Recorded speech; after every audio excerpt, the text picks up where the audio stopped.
We'll guide you through how to use a crafter in Minecraft. If you find this useful, then please consider subscribing and liking the video.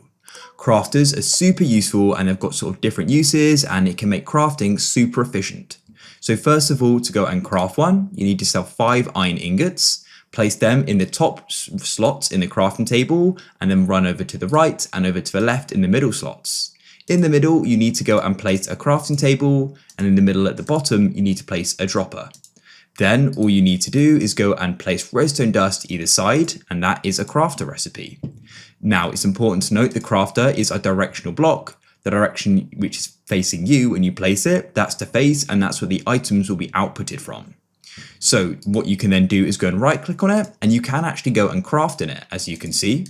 So what you can also do though is start to disable slots. So I could disable these left ones here, and I can then just go and craft a door.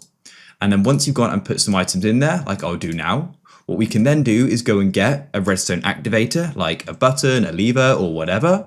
We can go and place it next to it. You can then click it, and as you can see, it then goes and crafts and outputs it. Really simple.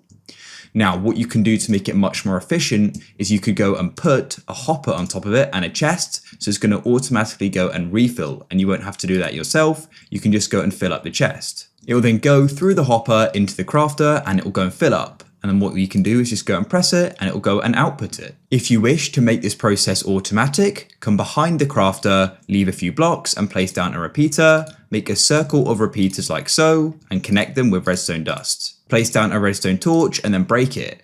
Then all you need to do is go and break one of the pieces of redstone dust and replace it quickly.